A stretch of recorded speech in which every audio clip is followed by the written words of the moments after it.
state. Hi, Paul. How are you? Let me check. This is Paul Hemphill, Chairman of the American Education Defenders. And we are going to do a short interview. And we're pleased to have Paul as our guest for this podcast. Paul is the author of 5 books, the producer of 200 videos, and is the narrator of 3 of his books.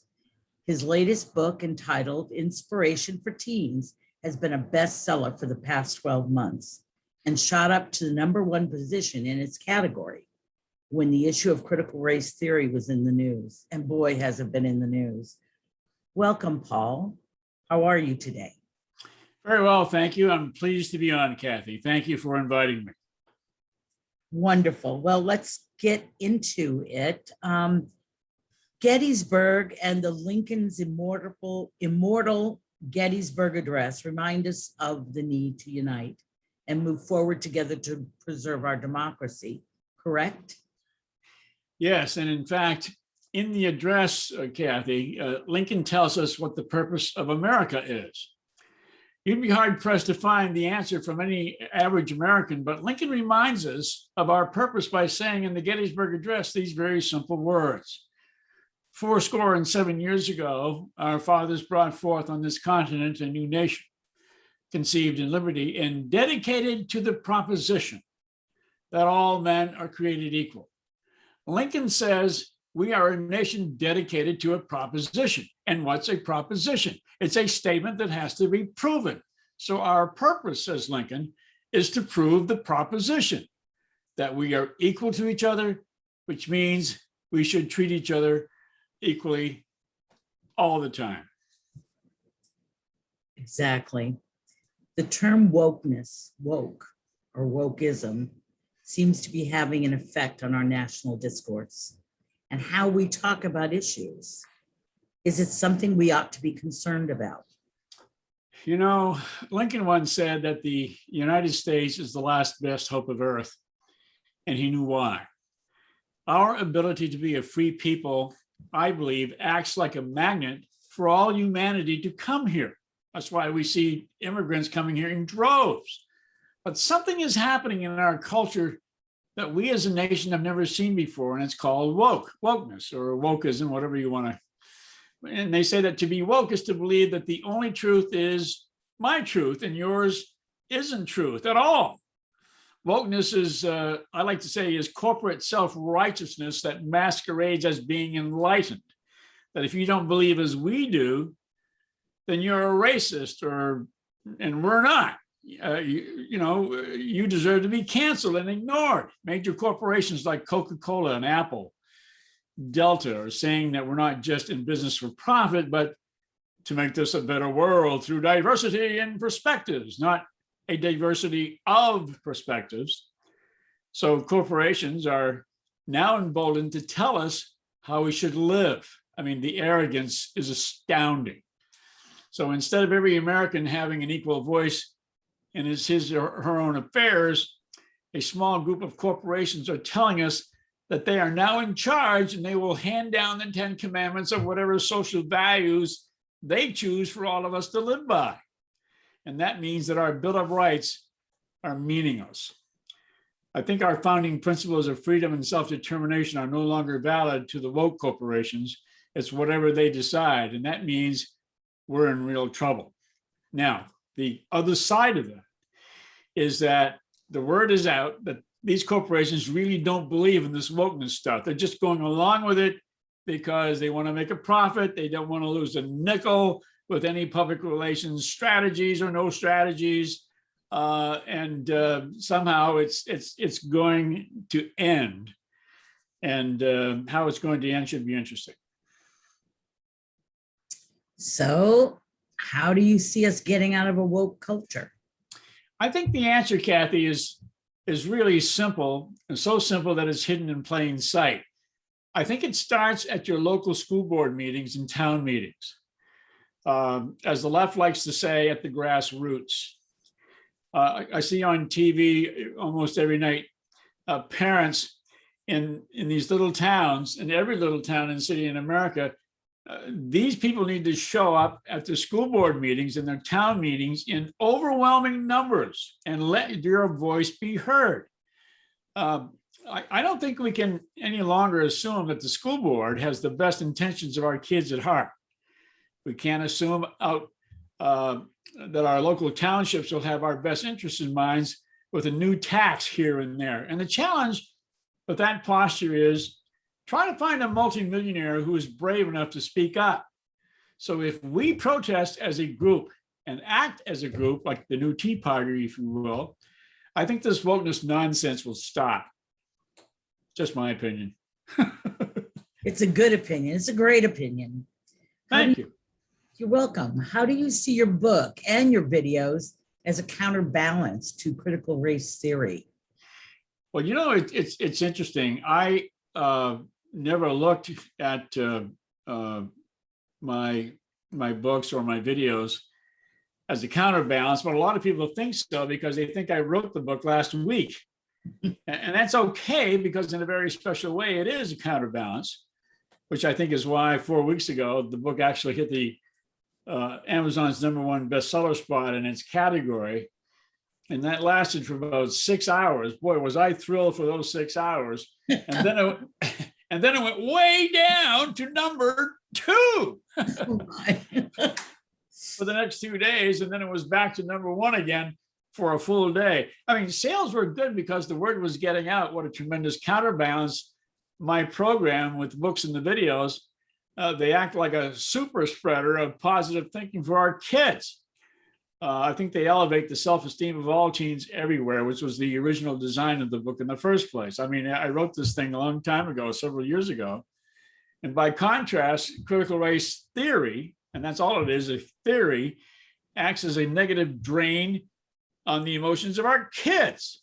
And what parent wouldn't want to see my uplifting and positive videos to be shown to their children? So, what is your opinion on how history is taught in our schools? And how is your approach better than the way it's being taught now? Well, the way it's being taught now, and it's been this way for decades, it's based on what I like to call facts and stats, memorizations of facts and figures that kids really can't relate to because they have no emotional connection to it. And if you have no emotional connection to an event, then it's meaningless to you. Every year, our history teachers are producing history literacy rate at the rate of, ready for this, 88% of all high school seniors have no proficiency in American history. What that means is they don't know what to do with the information that they studied for the last quiz. And it's not uncommon to see kids online bragging about the fact they got an A on the last test, but they forgot everything that it was all about. And it's almost a pride thing that these kids have when it comes to basically thumbing their intellectual nose at the subject of history. And it's not their fault. It's not the fault of the teacher, ironically. Basically, it's the nature of the subject. I mean, I can get something out of English, I can get something out of math, I can get something out of science, but what do I do with the Japanese bombed Pearl Harbor? I mean, what do I do with that information? I mean, there's no connection to it. And if I'm not connected, if I didn't have lunch with Abe Lincoln last week, history doesn't mean anything to me. So make it meaningful to me. And the way you make it meaningful is you tell stories. Wow, we all love stories. And as I like to say to the teachers, stop teaching history and instead start selling it. And the way you sell history is you tell stories. And then I go one step further.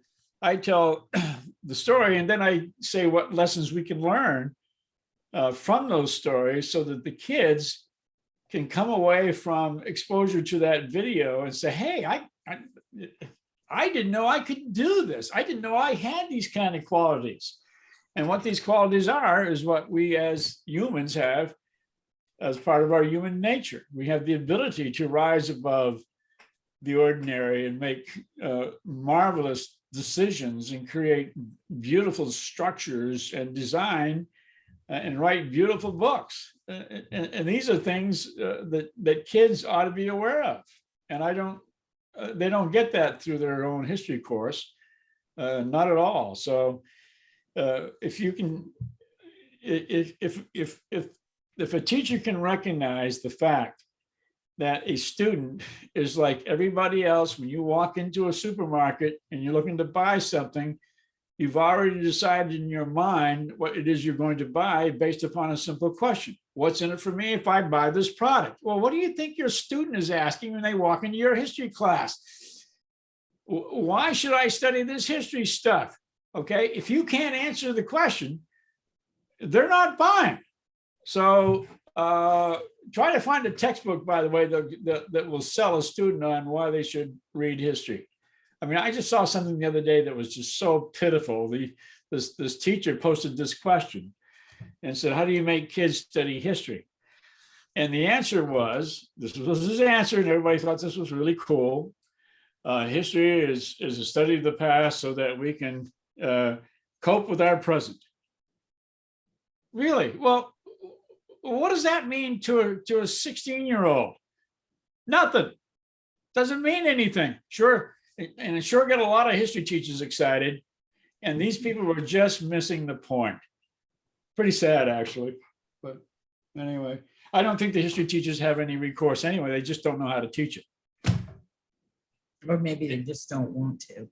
Or they don't want to. But if they learn how to teach it the way that I present it, it could be very exciting for the teacher. Wow, I can get something out of this too. Anyway. So your program uses the Battle of Gettysburg as your template for teaching American history. Walk us through exactly how your program would work in the classroom.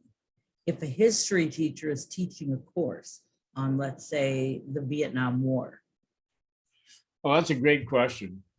I always like to look at my program, which uses the Battle of Gettysburg, as you said, as an appetizer. In other words, I want the kids to come away from my videos that uses Gettysburg with the attitude, wow, this history stuff, this American history stuff is really cool. I mean, what else can I get out of this that's going to make me, get more excited about who I am? Because after all, the whole universe centers around me, right? I mean, everything is about me. So, yes. And so what a history teacher can do is use my appetizer, because the meal is American history.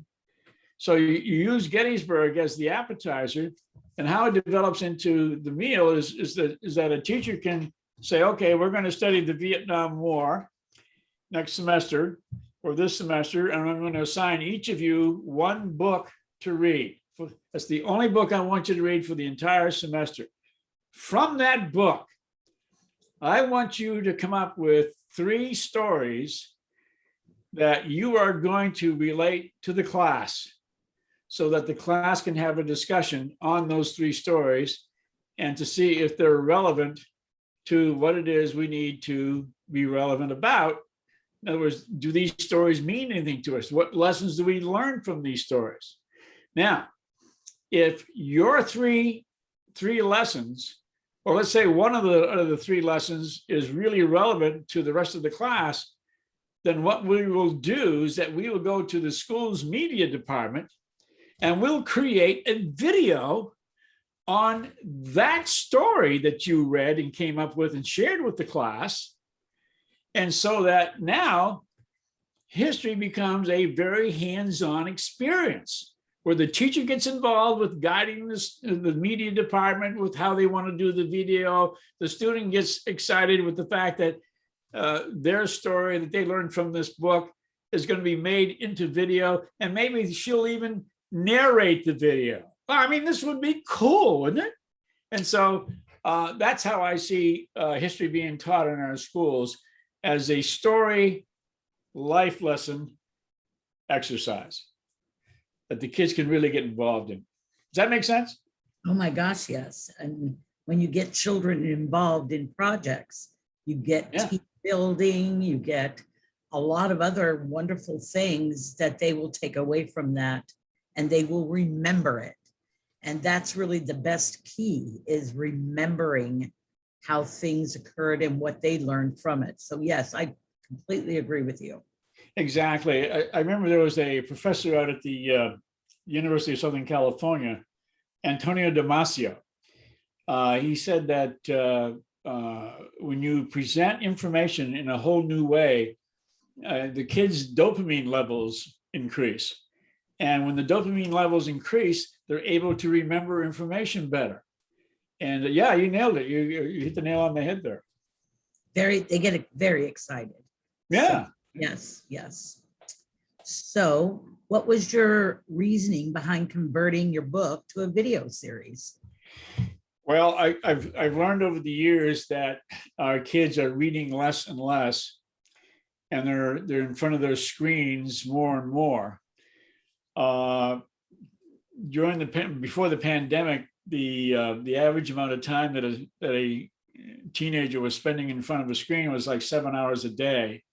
Now it's reached over 9 to 10 hours a day because of the pandemic. They spend more time at home and away from class and away from their fellow students, and they're much more isolated.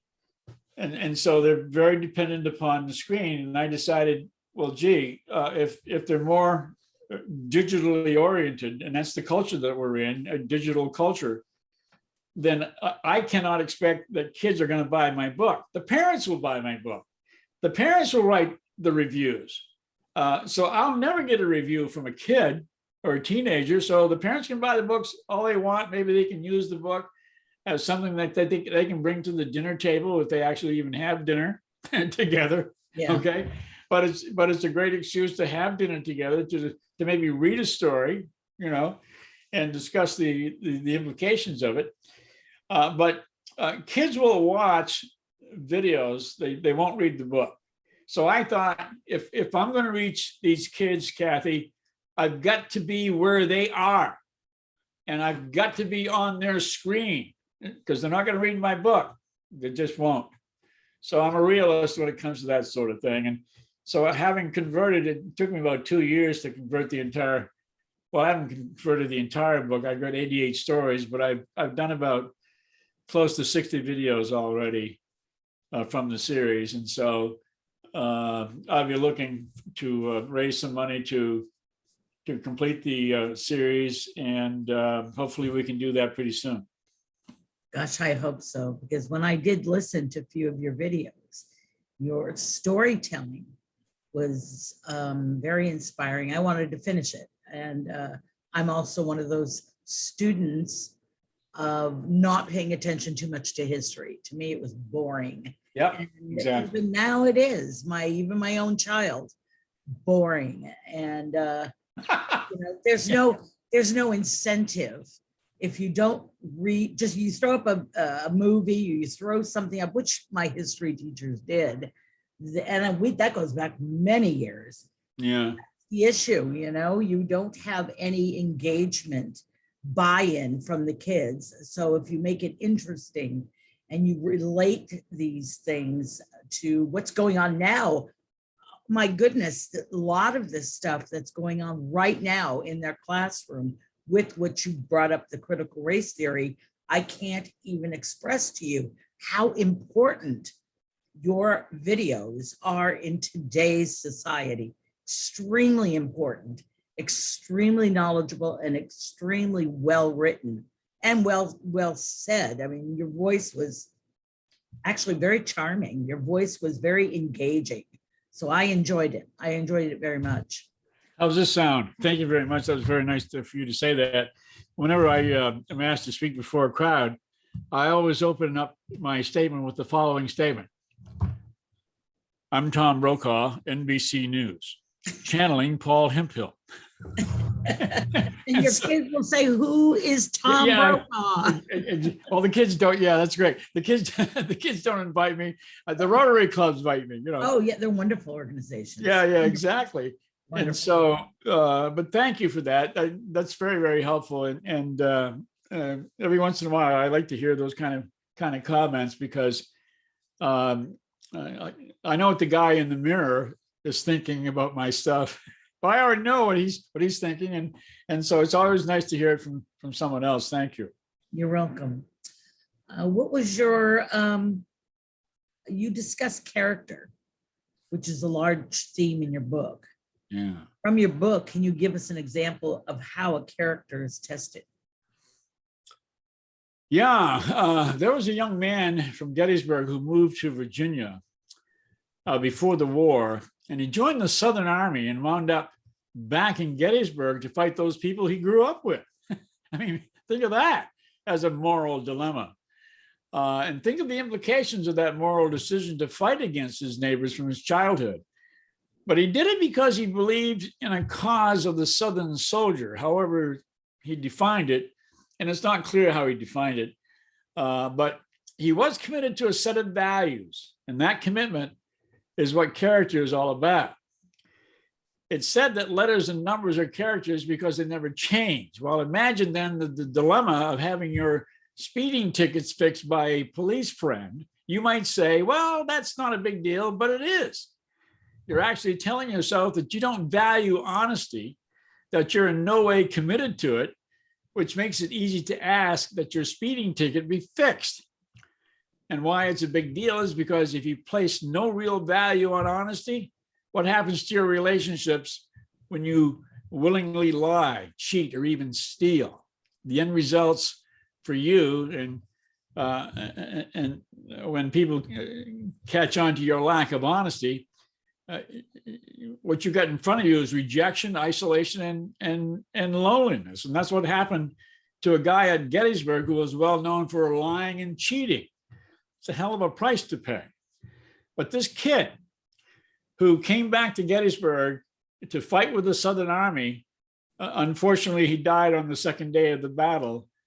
And friends of his couldn't understand why he would fight for the South when he was back home.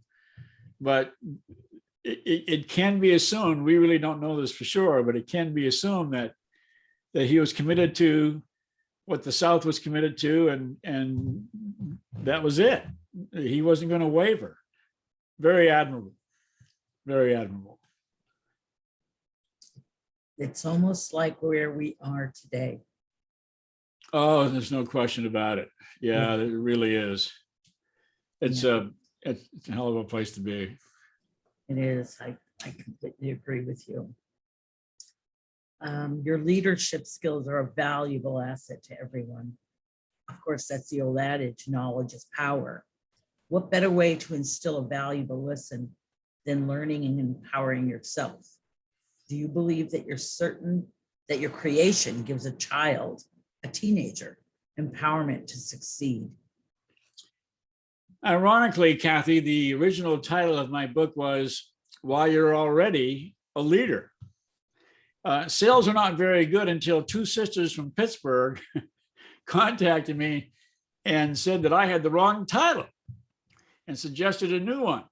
Well, with the sales only being restricted to, management types and sales not being very good, I thought, well, why not? I'll give this a shot and find out what it is they have to say. And so anyone watching the video of Alex Hayes would discover that communicating positively and doing it often allows you to get to your goals faster. So what these two sisters came up with was inspiration for teens. And that's why I threw in that little story about Alex Hayes. Now, Ken Burns made famous a guy from Maine by the name of Joshua Lawrence Chamberlain, who during the battle shouted out one word, bayonets. And it was a signal of how easy we can succeed under the most stressful conditions. And his men charged forward by that one word towards victory for that afternoon. And when George Meade wins the Battle of Gettysburg, it signals that seeking the opinions of others can lead to a great success. And those are just three examples anyone can use to succeed in any endeavor. So the whole book is really about leadership, setting goals, what it takes to set those goals and to achieve them. And so being a leadership book is really germane to everything that I talk about in the book. I don't come out and tell you in every single story and lesson, I don't even use the word leadership. I let you assume, I allow you, the reader, to recognize that, okay, this is also part of what it means to be a leader. And everyone is, whether they know it or not. So, Yeah, I think you just need to find it and pull it out of everyone. yeah. Leaders are very, very important now and in our future. Well, I always like to say, Kathy, that one of the most effective leaders is a newborn. Oh, yes. And the mother is a very effective follower because she is responding to every single movement and sound that child is making, is leading her to respond.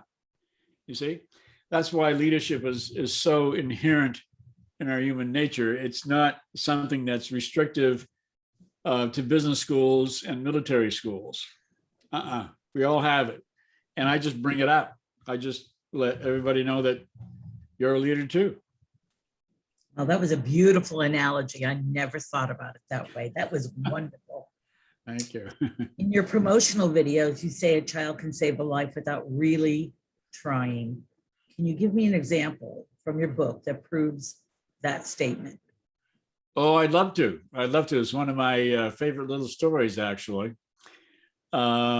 Usually when I'm in a classroom or if I'm asked to speak to a group of high school sophomores who are typically 15 years of age, when I get to the end of the story and with the very last line in the story, and I'll tell you what it is in a second or several seconds, you can see the jaws drop.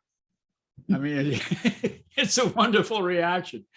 So here's a young girl at Gettysburg who's told by her mother, just as the battle is beginning, look, for safety reasons, honey, you've got to get down to your uncle's place. You're going to be safe there. You're going to be okay. So get down there now. So she goes running down towards the uncle's place. It's about a mile away. The closer she gets to the house, she notices that the window is open and she notices that something is being thrown out of the window. She doesn't know quite what it is yet because she's not close enough to recognize what's being thrown out the window. As she gets closer, she realizes these are body parts, arms, legs, that had just been sawed off by doctors who had no other recourse but to saw off these limbs from soldiers who were just wounded during the battle. Well, for the next 3 days, she is going from wounded soldier to wounded soldier with nothing more than a cup of water and listening to their aches and pains, not knowing what to say to them because of her youth. She has no idea what to say. But some of these men are looking up at her and thinking to themselves, gee, that's my sister, that's my wife, that's my mother up there. And because of her presence and because she's there to listen to what they have to say, some of these guys are able to cross what I like to call an emotional bridge of hope over which few of us adults could walk alone. So she's exercising a very powerful sense of leadership by leading these men across this bridge so that they're able to survive. And so what's the lesson from this story? The lesson is that even a child at the age of 15, which is what she was, even a child can save a life. Even a child can keep hope alive where there is none. And it's a powerful story. It's a very simple one. And when I tell the class and read the last line of the story, and it says, at the time of the battle, this young woman was only 15 years old. They go, oh my gosh. I mean, and they all get the sense that, gee, I can do that too. I mean, I could save a life and I'm only 15. And I say to these kids, what she exercised was the most powerful element of communication, listening. That's all she did. Wow. What a simple but powerful story. Right? And I'll listen. That was a very compassionate story. I've got a tear in my eye. So I will have to say, I do recall you sending me a very short clip. And it was about a young woman going from soldier to soldier and just speaking and giving some water or Yeah. touching your hand to the forehead. Yeah. There's compassion and love there. And I imagine, just based on how the story was told, that it was very meaningful and important and a great lesson. Oh, yeah. Yeah. And you know, kids really get it. They really do. They just, it's just that it's so sad that they don't get it anywhere. And when I give it to them, as these kids in Norman, Oklahoma said to me several weeks ago, Mr. Hemphill, we've never seen anything like this. I mean, this is just really great stuff. And can you send us some more? And I said, of course, I'd be happy to. So it's that kind of human connection that we're making with these videos that is, I think, filling a gap of human disconnectedness that these kids have already, as they are so isolated with their little screens, you know, in their rooms by themselves alone, and not having any desire to date on the weekends because they want to be in front of those screens. It's very sad, but given that, again, I have to be where they are. And if they can pick up on these life lessons and say to themselves, you know, this stuff really makes a lot of sense. I got to get out of here. I got to get out and see my friends. I got to communicate with them. I got to meet with them eye to eye and stop texting, you know. I guess that's the preacher in me. No, I'm not a preacher. I'm just so anyway, I love these kids. I mean, they're just so talented. They're so smart. I think we adults fail miserably in giving our kids the credit for being as smart as they really are if we just give them a friggin' chance. Yeah. Right? Yeah. I completely agree. We need to engage them on the level they're willing to commit to, and even a small little bit, just to get them engaged and then wanting more is, and it's going to take parents to get involved with them, even at a small level. Yeah. Extremely important. No question. Yeah. So do you have those? That concludes my questions. Did you have anything further you'd love to say? Or yes, I right now I'm doing this all by myself, and I'm in the process of raising funds for a project that I need to finance. And the project basically is to hire one or two people who know how to market. People who can do social media marketing for me, keep the word out there consistent with what it is that I need to do. And what I need to do is to convince principals, teachers, and superintendents across the nation that here's a free video series that will elevate the self-esteem of your kids. And why wouldn't you take it if all you need to do is, you don't have to make it as a new course if you don't have room for a new course. Just set it up to run one video each morning, 5 days a week, before the very first bell rings for the first class, when the kids come in to the school that morning, and sit down in the homeroom for 15 minutes waiting for the first bell to ring. What better way to use that 15 minutes than to play one of these videos and do it every day for 10 to 13 weeks? Wow, how cool will that be? And the teachers don't have to teach anything. Nobody has to take any notes. Nobody has to be instructive. The teacher can just and hit enter and walk out of the class if they want to. But the kids will be exposed to these videos, something that's very positive, and they'll probably look at each other, and after maybe 2 or 3 times, maybe they'll come to school earlier than they normally do and say, hey, I got to watch this stuff. This stuff is really cool. So, but I need the financing to get the word out. And we're doing pretty well on the raising the money right now. We're about 65% of goal right now. And I like to reward people who donate whatever amount they want to donate. The minimum that I give back to them is a PDF file of my entire book. So you can have the electronic version of my book if all you do is just donate $5. Okay, so be my hero, and I would appreciate your donation more than I can express. Now, I understand exactly how difficult that is, but it's also very important, and it's for the right causes. I don't know whether you want to discuss a possibility for you in regards to your search for a marketing person, but you may want to engage with your local high school or college.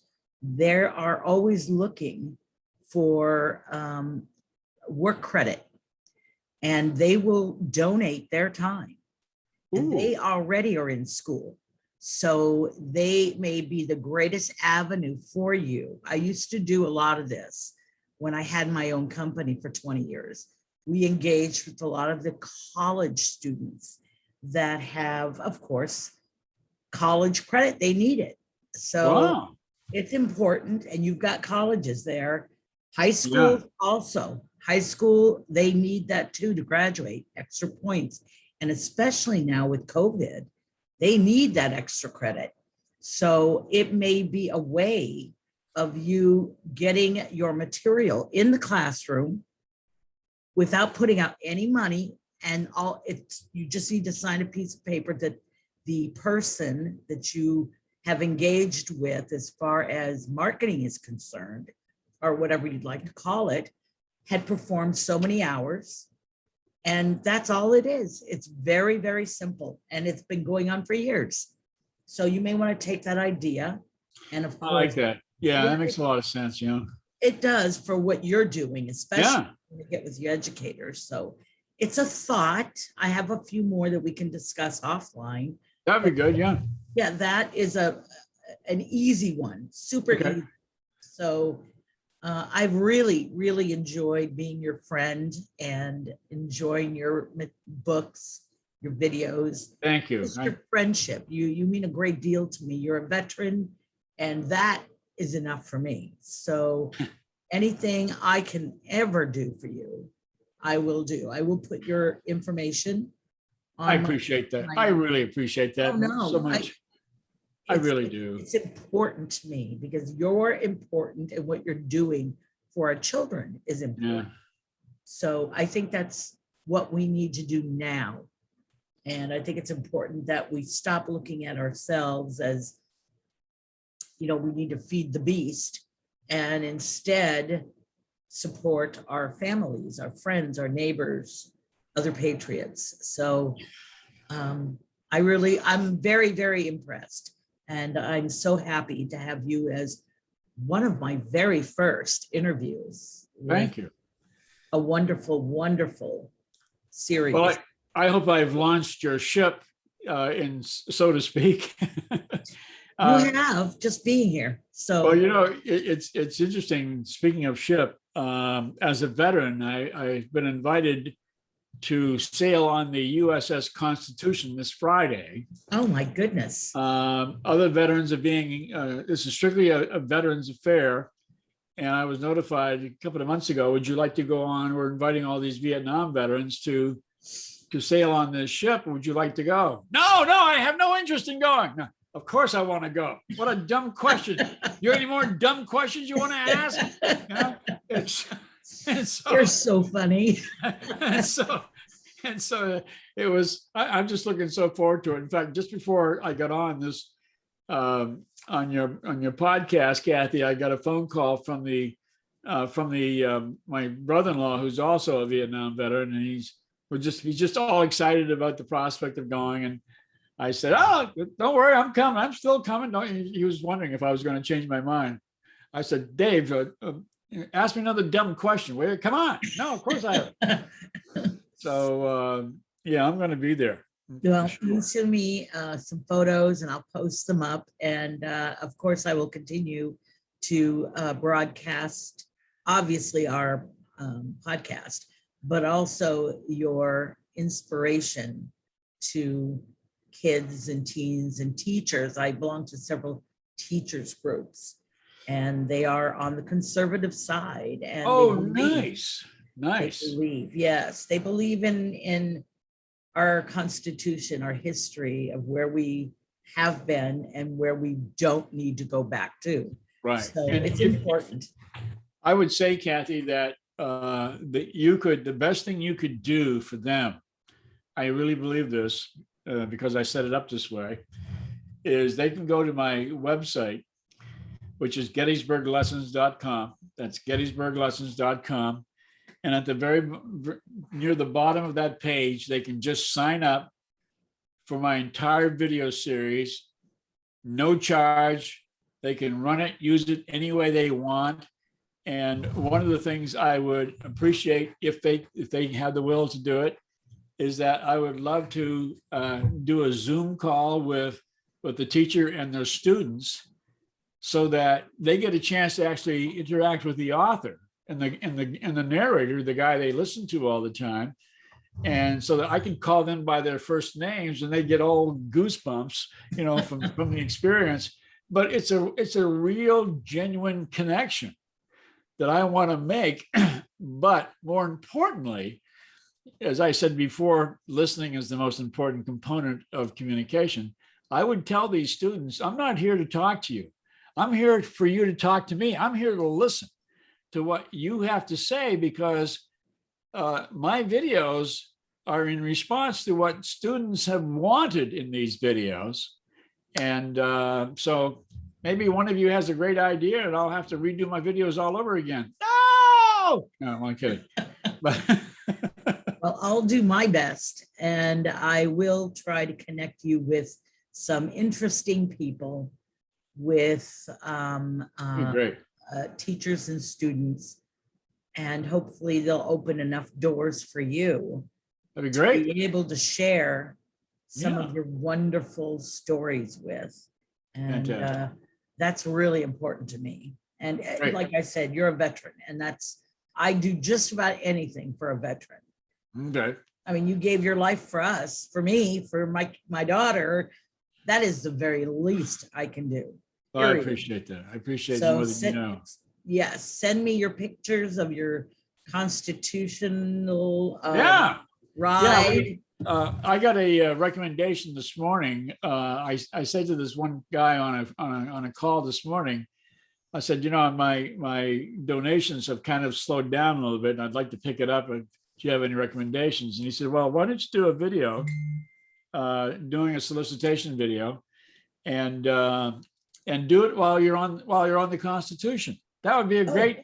That'd be a great backdrop of you sailing around the Boston Harbor with all those sails in the background, and you asking people for money. So I thought, I'll do it. You'll hit every, and also I have a lot of veterans groups, biker veterans. I have lots of those.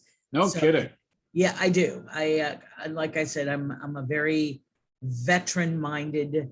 My family, my father was a veteran. My daughter's husband is a veteran. Oh, wow. So it's ingrained in my heart and my mind. Oh, that's great. It's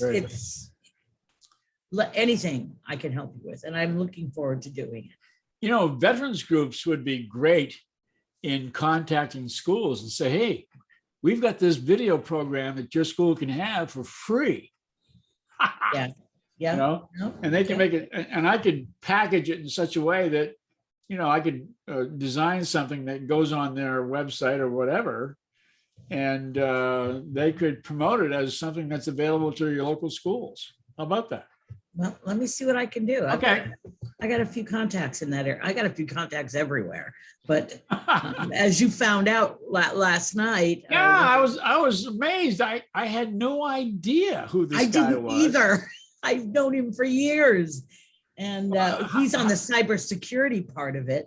But he used to go to Republican conservative events with me when he first started, and I helped him with some of his legal issues and HR issues because of my background in business. But I was shocked. I just stumbled right over him, and so he'll be doing a podcast as well with me. So how old a guy is he? Oh my gosh, probably I would say he's 40 maybe, or 50, 40 Oh, probably. he's a young guy. Okay. Yeah, he's a younger guy, but I've known him for many years. If you look his name up, you will get a extremely interesting background on him. Oh, great. You'll be yeah, because I already received a quick email from him. I introduced myself. And, oh, wonderful. Yeah, and he did the same. And I told him if he wanted to learn more about this whack job, he could go to my website. Yeah, he's a great guy. He's a wonderful guy. Oh, good. He's good.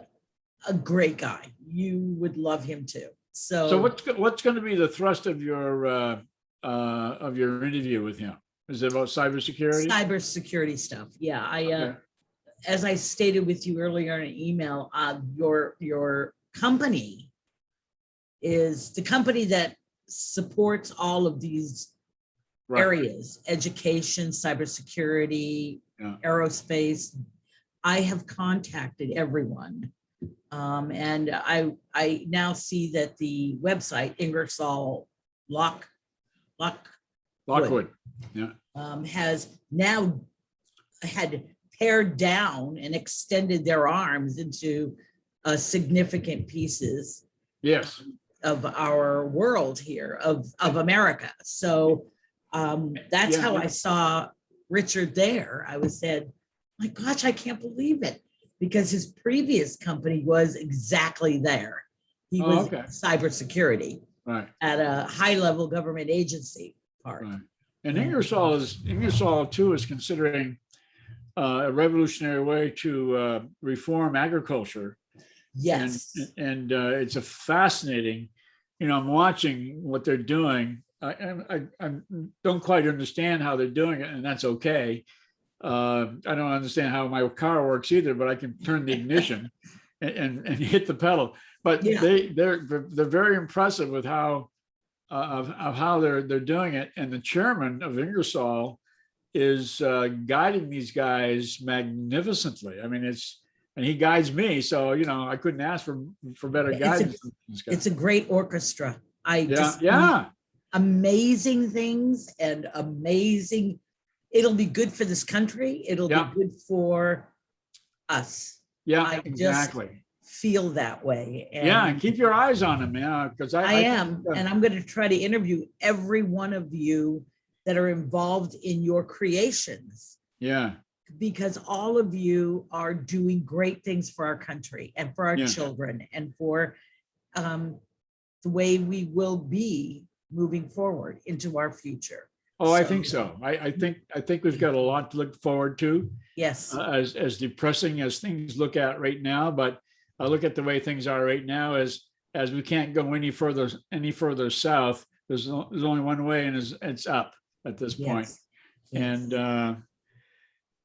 oh boy. Take a breath. Oh yeah. I'm just astounded at what has happened in the last 48 hours. Astounded. And what's going to happen in the next 48 days? I don't know, but I want our American families home. Period. Exactly. Period. They come first. Always. I just can't fathom. I just can't fathom that somebody didn't think ahead. Oh, I think they did. I just know my God. That, well, you know how I feel. So it's just, we need our families home, our families, our men and women, our patriots. Yeah, exactly. My son has a theory about this whole thing. Oh, What's really? happened? Yeah, the theory is he thinks that the results of the past election are going to be revealed Oh, yes. to the point where it's going to be terribly embarrassing to all the people who fixed the election. Yes, And this is only a distraction. that is correct. It's another red flag. So you Wow. are correct. Absolutely correct. I I'll have, have to tell him. yes, my hands are in a lot of pots, and this is a distraction. And you Wow. are correct. Uh, there's going to be a few more when it comes to food, water, and supplies. My suggestion is to please, September is Preparedness Month. I would take that one step further. My daughter's been out already, masked up and going through Walmart stores, taking pictures of empty shelves. Bicycles are gone. There's Really? there's a yeah there is a serious need, and I'm saying this on this show because we're coming up on September, and the Colorado River has already been on this side of the planet, this side of the world, this side of the United States. There's already a shortage of water, and they're going to put mandates in January. So I'm letting you know, and anyone else who listens, because we're in August, and protect yourselves, get yourself with some sustainable products, water, things of this nature. Yeah. So Okay. you don't have to go out and you don't have to worry. There will be shortages there. They're already started. Oh, God. Yeah. Okay. Got it. Okay. Yeah. Thank you very much, Kathy. You're Appreciate that. wonderful. Thank you so much for being with me. I would love to have you on again. I will And do it. we can do this for quite a few times to Yeah. kind of generate a lot of buzz, and Okay. check with your high schools and colleges in your area. Yeah, I love the idea. I think it's great. Yeah, yep, free help, and they get credit too. So Okay. it's, plus you'll be able to get your inspiration Yes. to teens Exactly. into the hands of people who will use it. Yeah, exactly. Exactly. Okay, Paul, great. I just love you. So I wish you the very best. We'll talk shortly after this. This will go to edit, and I will Okay. send you the cut after it's come back. It'll probably take, gosh, maybe a week, maybe less. But Oh, that's fine. That's fine. oh, Don't worry good. about it. Yeah, Don't because worry about I got my air conditioning going over here, and they're gonna have to mum that out. it. It's like 100 degrees with 90% humidity here. So my hair is Okay. flat, for God's Yeah. sake. Yeah, They'll edit all this out. But exactly. Okay. okay. I just love you guys. Take care All of right. yourself, We Paul, will. and We will. I appreciate it. You want to close out with one specific statement? That's a great request. I hadn't really thought about that. I guess the one thing that I always like to reference is Lincoln's definition, or Lincoln's uh, definition of how we ought to define ourselves, what our mission is. Like a company, if a company doesn't have a mission, it doesn't have anything really to offer. But he's saying that our mission is to dedicate ourselves to being as equal as we can to each other, treating each other equally. We're not going to be perfect. We never will be. But if we can dedicate ourselves to act and to think in that direction of being better persons and better people, we're going to survive. We're going to be fine. So I'm impressed with Lincoln's ability to look at Jefferson's words and say, this is what we're all about: dedication to a principle. So thank you. Our founding fathers Yeah. really had it right. Oh, God, did they ever? What geniuses. And one of the things, just to close out, somebody was saying the other day, I had suggested that the only leader that we really have available in this country today is a private citizen in Florida, and I think we know who he is. Yes. And if he would do what John Quincy Adams did, who was president of the United States, did not get reelected, went back in to be a congressman, and he was very, very effective as a congressman. And that's something that Donald Trump could do and easily win the next presidency by a landslide. So I couldn't agree with you more. yeah, I just want to see his mug up on my screen, and I don't care how he gets there. yeah, Who yeah, he's got exactly. to take out to do it. Yeah. He is exactly what we need as a leader, because that's exactly what he is. We couldn't have him at a more incredible time. Yes. And he's just being forced to sit there and do nothing. God. I don't really believe that's completely true. Really? Yes. He's a faithful warrior, and he can't and probably will not just sit back and watch this all happen.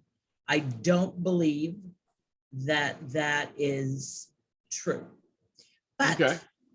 I'm assuming that we will see him very shortly, extremely shortly. Not, these dates that people throw around are silly, but there are a few more things that has to occur. Okay.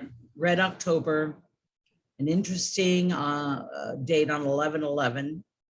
There are a few things that have to happen, and I think he will be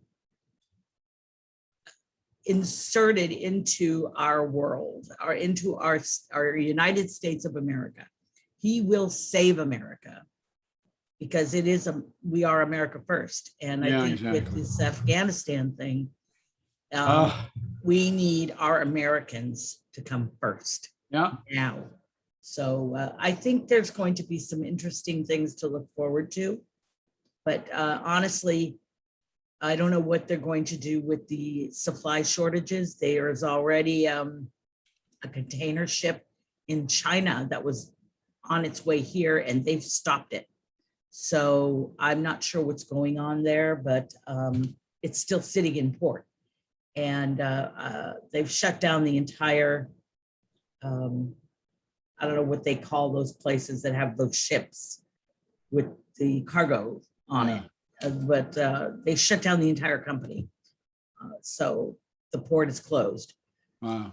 So we'll see what's going to happen, but protect yourselves, take care of yourselves, and let's all work together, and we'll be fine. We'll do it. Fine. We'll do it. We'll do it. We'll do All it. right. All right. Thank you, my friend. Bye-bye. Take care. Bye-bye.